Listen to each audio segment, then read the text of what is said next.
Hi everyone. ఈరోజు మనం చూడబోయే topic reference architecture. So reference ఆర్కిటెక్చర్కి వెళ్ళే ముందు ఫస్ట్ ఆఫ్ ఆల్ మనకి టూ మెయిన్ పార్ట్స్ ఉన్నాయి. ఏఆర్ఎంలో టూ మెయిన్ పార్ట్స్ ఏంటి అంటే that is the first one reference model and the second one reference architecture. So already previous క్లాస్లో మనం రిఫరెన్స్ మోడల్ చూసాం. సో రిఫరెన్స్ మోడల్లో మెయిన్గా మనం డొమైన్ మోడల్ని యూస్ చేసుకుంటూ అందులో ఉన్న సబ్ మోడల్స్ ద్వారా మనం అసలు రిఫరెన్స్ మోడల్ని బేస్ చేసుకుని ఏ థింగ్స్ పెర్ఫామ్ చేయొచ్చు అనేది చూసాం. సో అందులో మనం చూసిన models domain model, information model, functional model, communication model and trust, security, privacy model. So ఈ మోడల్స్తో మనకి ఆల్రెడీ రిఫరెన్స్ మోడల్ని చూసాం. సో అందులో రిఫరెన్స్ ఆర్కిటెక్చర్లో ఈ రిఫరెన్స్ మోడల్ యూస్ చేస్తూ మనం ఎలా యాక్సెస్ చేస్తాము అంటే, సో ఇప్పుడు రిఫరెన్స్ ఆర్కిటెక్చర్ని ఫస్ట్ మనం ప్రొవైడ్ చేసుకుంటూ ఒక స్టార్టింగ్ పాయింట్ అంటే మనం ఏదైతే ఐఓటీ సొల్యూషన్స్కి డిజైనింగ్ చేసుకుందాం అనుకుంటున్నామో వాటికి ఒక మెయిన్ స్టార్టింగ్ పాయింట్ కింద ఈ రిఫరెన్స్ ఆర్కిటెక్చర్ని తీసుకుంటాం. సో అలానే ఇంకొక డెఫినేషన్గా చెప్పాలి అంటే మనం ఏదైతే ఐఓటీ సిస్టంలో ఈచ్ అండ్ ఎవ్రీ డివైస్కి ఇంటరాక్షన్స్ తీసుకుంటున్నామో అంటే డివైసెస్లో యూజ్ చేసే కాంపోనెంట్స్ ఏవైతే ఉన్నాయో వాటి మధ్యలో ఉన్న ఇంటరాక్షన్కి ఒక ఫౌండేషనల్ బ్లూ ప్రింట్ కింద మనం ఈ రిఫరెన్స్ ఆర్కిటెక్చర్ని యూజ్ చేస్తాం.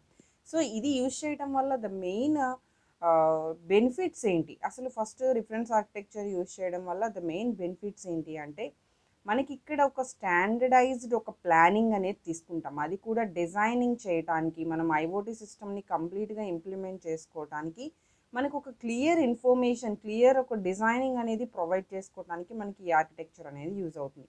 సో అలానే ఒక ఒక నార్మల్ పర్సన్ ఉన్నారు, స్టూడెంట్ అనుకోండి. సో వాళ్ళు ఒక డిజైనింగ్ ఆర్కిటెక్చర్లో ప్లానింగ్ చేసుకోవటానికి, ప్రాక్టీస్ చేసుకోవటానికి అండ్ ఏదైతే వాళ్ళ ఓన్ డిజైన్ ఉందో దాన్ని ప్రమోట్ చేసుకోవటానికి వీటన్నిటికీ కూడా మనకి ఈ రిఫరెన్స్ ఆర్కిటెక్చర్ అనేది మెయిన్గా యూజ్ అవుతుంది. సేమ్ ఇక్కడ కూడా మనకి సేమ్ రిఫరెన్స్ మోడల్ ఎలా అయితే తీసుకుంటున్నామో అలానే ఇక్కడ మల్టిపుల్ లేయర్స్ తీసుకుంటాం. అక్కడ మల్టిపుల్ మోడల్స్ ఎలా అయితే తీసుకుంటామో అలా ఇక్కడ మల్టిపుల్ లేయర్స్ తీసుకుంటాం. So that is the first one perception layer, network layer, data processing layer and application layer. So ఈ 4 లేయర్స్ యొక్క ఇండివిజువల్ వర్క్ ఏంటి, each and every layer use చేసి మనం ఏం పెర్ఫామ్ చేస్తాము అనేది చూద్దాం. సో ఫస్ట్ ఆఫ్ ఆల్ ఎప్పుడైతే మనకి రిఫరెన్స్ ఆర్కిటెక్చర్ నీడ్ ఉంటుంది అంటే మనం సపోజ్ ఒక పర్టికులర్ డెవలపర్ ఉన్నారు. డెవలపర్ ఒక ఆర్గనైజేషన్కి సంబంధించి కానీ ఏదైనా ఒక డిజైన్ పెర్ఫామ్ చేసేటప్పుడు అది చాలా కాంప్లెక్స్గా ఉంది అనుకుందాం, అంటే చాలా లెంగ్దీగా ఉంది, చాలా ఎక్స్పాండబుల్గా ఉంది. సో ఎప్పుడైతే బాగా డెప్త్గా ఉన్న డిజైన్స్ని మనం ఈజియెస్ట్ చేసుకోవాలి అంటే వాటి యొక్క కాంప్లెక్సిటీని మనం రెడ్యూస్ చేసుకోవాలి అండ్ అందులో ఉండి ఈచ్ అండ్ ఎవ్రీ మాడ్యూల్కి సంబంధించిన ప్రాసెస్ డెవలప్మెంట్ని కరెక్ట్గా ప్రాపర్గా చేసుకోవాలి, ఎఫిషియెంట్గా, రిలయబుల్గా పెర్ఫామ్ చేసుకోవాలి అంటే సింపుల్గా ఒకటే సొల్యూషన్ మనం రిఫరెన్స్ ఆర్కిటెక్చర్ని బేస్ చేసుకుని ఎప్పుడైతే డిజైన్ చేస్తామో then it shows the result of reduced complexity of the given design. So ఎంత మనం లెంగ్దీ డిజైన్ తీసుకున్నా దాని యొక్క కాంప్లెక్సిటీని డిక్రీజ్ చేయడానికి మనకి ఈ రిఫరెన్స్ ఆర్కిటెక్చర్ మోడల్స్ అనేవి మనకి యూజ్ అవుతాయి. సో ఇందులో ఫస్ట్ వన్ ఈ లేయర్స్ అన్నిటికి సంబంధించి నేను ఒక స్మాల్ డయాగ్రామ్ ఇక్కడ మీకు చూపిస్తున్నాను. సో ఈ లేయర్స్లో చూడండి, the first one device layer, device capabilities and gateway capabilities అని చెప్పి తీసుకున్నాం. సో ఈ కాంబినేషన్ మొత్తం కలిపి మనకి పెర్సెప్షన్ లేయర్ కింద కాల్ చేస్తాం. సో ఈ లేయర్లో ఏం చేస్తామంటే ఆల్ ఫిజికల్ డివైజెస్ లేదు, మనం ఫిజికల్ కాంపోనెంట్స్గా యూజ్ చేసే సెన్సార్స్ ఏదైనా కూడా ఎన్విరాన్మెంట్ నుంచి ఏదైతే డేటాని కలెక్ట్ చేస్తున్నాయో అండ్ ఆ ఫిజికల్ డివైజెస్ అంటే సెన్సార్స్లో కానీ యాక్చువేటర్స్లో కానీ మనం ఫిజికల్ డివైజెస్గా యూజ్ చేస్తున్నాం. సో వాటి నుంచి యూజ్ చేసే ఇంటరాక్షన్ ఏదైతే ఉందో అది మొత్తం కూడా మనకి ఈ లేయర్లో మనం పెర్ఫామ్ చేస్తాం. సో ఈ లేయర్లో ఉన్న all devices that is any physical device use చేయటం వల్ల మనకి ఏంటంటే మెయిన్గా రిజల్ట్ అనేది మనం ఇంటరాక్షన్కి, ఎన్విరాన్మెంట్ నుంచి తీసుకునే డేటాని ప్రాసెస్ చేయడానికి మనకి ఈ లేయర్ అనేది యూజ్ అవుతుంది. సో ఇక్కడ యూజ్ చేసే జనరల్ డివైజెస్ ఎలా ఉంటాయి అంటే cameras or detectors or sensors or temperature sensors ఇవన్నీ కూడా మనకి ఈ లేయర్లో యూజ్ చేసుకుంటాం. సో అదే నేను ఇక్కడ మీకు ఇంపార్టెంట్ పాయింట్ కింద మెన్షన్ చేశాను. అండ్ దీని యొక్క నెక్స్ట్ పై లేయర్ వచ్చేసరికి నెట్వర్క్ లేయర్. నెట్వర్క్ లేయర్లో సింపుల్గా మీరు చూడండి, network capabilities and transport capabilities. So ఇక్కడ కూడా కనెక్టివిటీ అండ్ కమ్యూనికేషన్ మెయిన్గా మనం టార్గెట్ చేయాల్సిన టర్మ్స్. నెట్వర్కింగ్ అనగానే మనకి కనెక్టివిటీ అండ్ కమ్యూనికేషన్. సో ఏవైతే ఐఓటీ డివైజెస్లో మనం కనెక్టివిటీ అండ్ కమ్యూనికేషన్ పెర్ఫామ్ చేస్తామో అండ్ క్లౌడ్ నుంచి డేటా ప్రాసెసింగ్. సో ఇక్కడ మీరు ఇంకొకటి హైలైట్ చేయాల్సిన థింగ్ ఏంటంటే రిఫరెన్స్ మోడల్లో మనకి క్లౌడ్ అనేది మనం ఇంట్రడ్యూస్ చేసుకుంటున్నాం. సో క్లౌడ్లో డేటా ప్రాసెసింగ్ కాంపోనెంట్స్కి అండ్ ఐఓటీ డివైజెస్గా తీసుకున్న వాటికి మధ్యలో ఉన్న కనెక్టివిటీ కమ్యూనికేషన్ ఎస్టాబ్లిష్ చేయడానికి ఈ నెట్వర్క్ లేయర్ అనేది మనకి మెయిన్గా రెస్పాన్సిబిలిటీస్ తీసుకుంటుంది. ఇక్కడ యూజ్ చేసేవేంటి, నెట్వర్కింగ్లో మనం జనరల్గా కనెక్షన్స్ కోసం ప్రోటోకాల్స్ యూజ్ చేస్తాం, రౌటర్స్ యూజ్ చేస్తాం and some data transfer connection wires use చేస్తాం.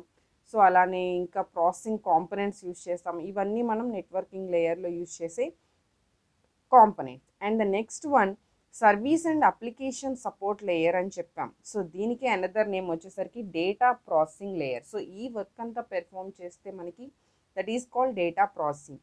సో ఈ లేయర్లో మనం ఏం చేస్తాము అంటే ఏవైతే ఐఓటీ డివైజెస్ నుంచి కలెక్ట్ చేసిన డేటా ఉందో దాన్ని అనలైజ్ చేస్తాం. So that is the main responsibility of this layer. So that is generic support capabilities and specific support capabilities. So ఇక్కడ కూడా ఏవైతే క్లౌడ్ బేస్డ్ ప్లాట్ఫామ్స్ ఉంటాయో వాటి నుంచి అనలైజ్ చేసుకుంటూ డేటాని ట్రాన్స్ఫార్మ్ చేయడానికి, సో అలాంటి సపోర్టెడ్ క్లౌడ్ సపోర్టెడ్ అప్లికేషన్స్కి మనం డేటా ట్రాన్స్ఫర్ చేసేటప్పుడు ఎలా వాటిని ప్రాసెస్ చేయాలి అదంతా కూడా మనం ఈ డేటా ప్రాసెసింగ్ లేయర్లో చూస్తాం. So and the next one application layer. So ఈ లేయర్కి వచ్చేసరికి కంప్లీట్గా మన సిస్టంలో మనం ఏ సాఫ్ట్వేర్ అప్లికేషన్స్ యూజ్ చేయాలి అండ్ ఐఓటీ డేటాని ప్రొవైడ్ చేసుకోవడానికి వాటి యొక్క స్పెసిఫిక్ ఫంక్షనాలిటీస్ ఎలా తీసుకోవాలి అండ్ వాటిని ప్రొవైడ్ చేసే ఫంక్షనాలిటీస్ ఎలా తీసుకోవాలి అవన్నీ కూడా మనం ఈ అప్లికేషన్ లేయర్లో చూస్తాం. సో దానికి సంబంధించిన అల్గోరిథమ్స్ అండ్ ఆటోమేషన్ సిస్టమ్స్ ఇవన్నీ కూడా మనకి ఈ లేయర్ అండర్లో వస్తాయి. సో ఇది టోటల్గా మనకి ఈచ్ అండ్ ఎవ్రీ లేయర్ యొక్క ఇన్ఫర్మేషన్. అండ్ ఇందులో యూజ్ చేసే the main components. So reference ఆర్కిటెక్చర్లో మనం యూజ్ చేసే మెయిన్ కాంపోనెంట్స్ ఏంటి అంటే devices, network, cloud, applications and security, privacy, governance. ఎందుకు మనం ఈ కాంపోనెంట్స్ గురించి తెలుసుకోవాలి అంటే సో ఆల్రెడీ ఏవైతే లేయర్స్లో మనం డిస్కస్ చేసామో ఇప్పటి వరకు మనం తీసుకున్న లేయర్స్లో పర్సెప్షన్ లేయర్లో ఆల్ ఫిజికల్ డివైజెస్ తీసుకున్నాం, నెట్వర్క్ లేయర్లో all routers are connecting devices తీసుకున్నాం. So that is combination of network. Physical devices వచ్చేసరికి డివైజెస్ అండ్ ఈచ్ అండ్ ఎవ్రీథింగ్లో మనం క్లౌడ్ని యూజ్ చేస్తున్నాం. సో అంటే క్లౌడ్ని ఇన్వాల్వ్ చేస్తున్నాం. So that is called cloud. So ఇవన్నీ the main components of reference architecture కింద మనం తీసుకుంటున్నాం. సో ఈ రెండు combinations very very important for IoT architectures, that is reference model and reference architecture. ఒక్కొక్కసారి మనకి ఎస్ఐ క్వశ్చన్ కింద అడిగేటప్పుడు reference model and reference architecture 2 కాంబినేషన్స్లో క్వశ్చన్ అడగడం జరుగుతుంది. సో అప్పుడు ఈ రెండు మీరు కాంబినేషన్గా మెన్షన్ చేయాల్సి ఉంటుంది. Diagram is very very important. Thank you.